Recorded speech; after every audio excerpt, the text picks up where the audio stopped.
Primitive rhythms and the ancient cult of voodoo are the heartbeat and lifeblood of the people who live in one of the world's most miserable countries.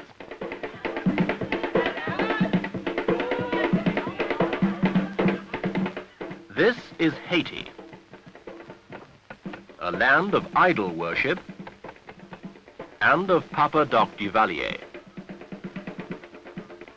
Together they ruined this once lovely, once prosperous country which sits on one end of the island of Hispaniola in the Caribbean. Nature endowed this place with fertility and natural beauty. It was left to the greed and ignorance of men to ruin it.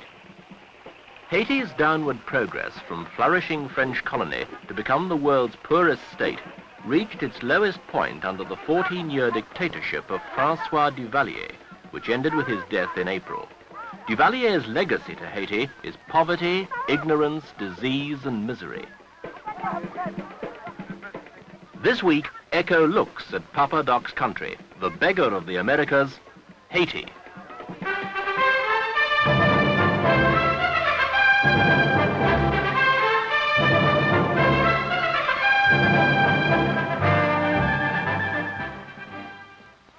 Life is not only meager in Haiti, but short. Malnutrition and ignorance combine to limit life expectancy to a mere 42 years. The principal medical services in the country were provided by a few volunteer teams who fought a losing battle against the power of voodoo priests and witch doctors who hold the bulk of Haiti's 5 million people under their spell.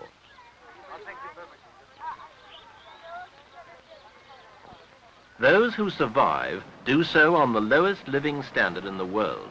For most, scratching a living from the earth and offering its fruits for sale in a buyer's market is the only way to subsist. The average earnings in Haiti have remained at the starvation level of about $70 a year ever since Papa Doc Duvalier took over the country. But most of Haiti's densely packed population manage on less.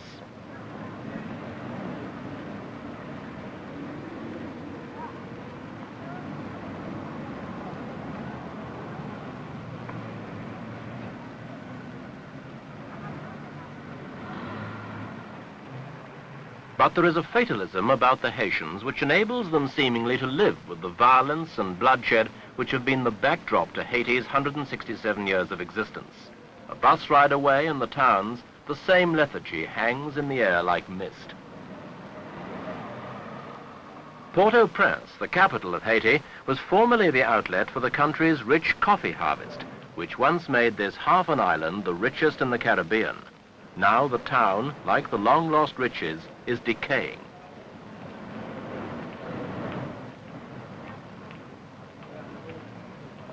But there are still the rich in Haiti. They live in these curiously styled colonial homes in the suburbs of the capital. As for the poor, their interests were only temporarily engaged some years ago when Papa Doc created Duvalierville. It was to have been a new town, but was in fact a shoddy public relations exercise, which in the depressing manner of the Duvalier regime was quietly forgotten after the first few months of activity. Of course, the people paid for Duvalierville through Papa Doc's normal method of shakedown and hold-up. Extortion was a major factor in Haiti's economy, just as armed force was and still is the prop which held the whole edifice together. Few people, it can be safely said, have been so downtrodden, so badly used as the Haitians under Duvalier. His power was the power of the gun, his politics the politics of the firing squad. The ceremonial panoply with which Duvalier surrounded himself was never more than a camouflage to cover the absolute power he himself held. He and those around him wove a spell of terror over Haiti, conjured up out of voodoo mysticism and administered at gunpoint.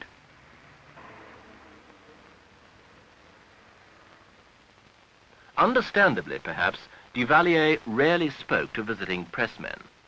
When he did so, he countered any suggestion that his was a despotic regime with bland denials and in tones of injured innocence. This interview with an American reporter is typical. Who can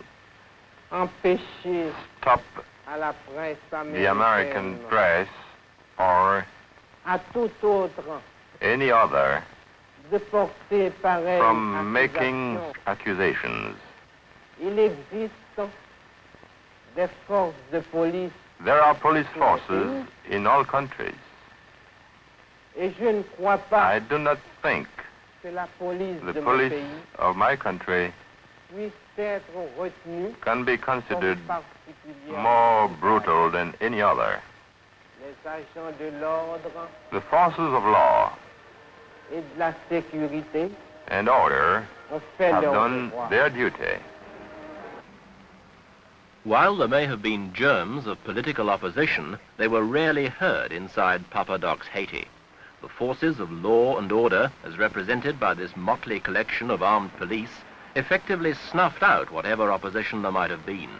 Ill-trained except in violence, inefficient except in extortion, they would have been laughable had they not been so deadly.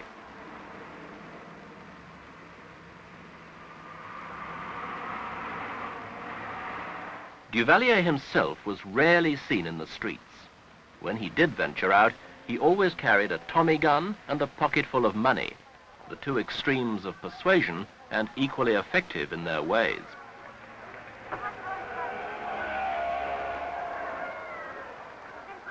And there were always the tontons.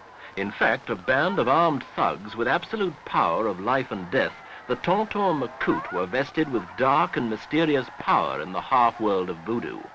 In the popular imagination, the tonton macoute represented a deity which could snatch men away and carry them off to a kind of hell, and the reality was not far behind the fable. It was the tonton who whipped up the artificial worship of Duvalier and who made a godhead of Papa Doc, the country physician, the sick and ruthless man who ruled Haiti for 14 memorable years.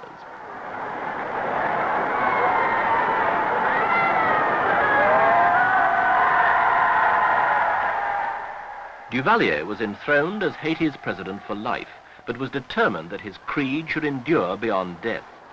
He appointed his son, Jean-Claude, as his successor, a move endorsed without dissent by a national referendum earlier this year. For the Haitians denied him nothing. He used his scroll of office like a wand to spellbind the poor and ignorant into the belief that Papa Doc's medicine was good for them.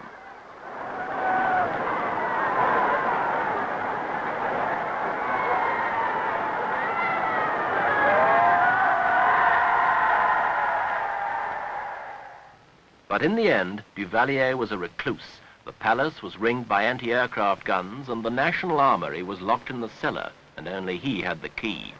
3 attempts to displace him left their mark on the palace and on him.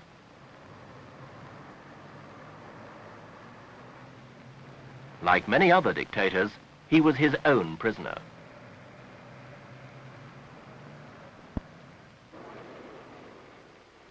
Duvalier's life presidency ran out on April the 22nd this year.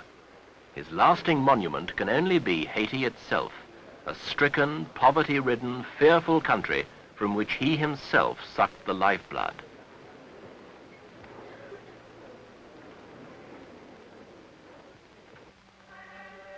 Before he arrived, Haiti was a state of revolution, plot, assassination, and backstabbing. But Papa Doc kicked even that degree of life from it and handed over to another Duvalier a country without a heart or a hope.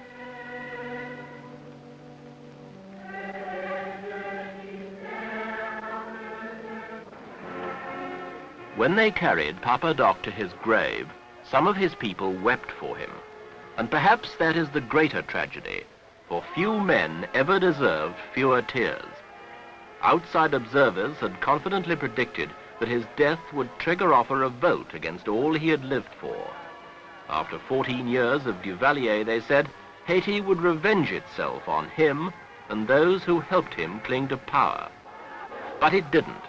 Instead, they wept to see him go.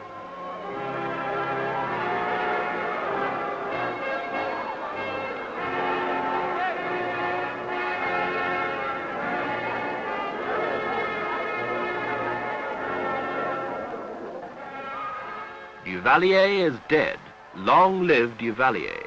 The high priest has departed, but for the time being anyway, the spell he cast remains unbroken.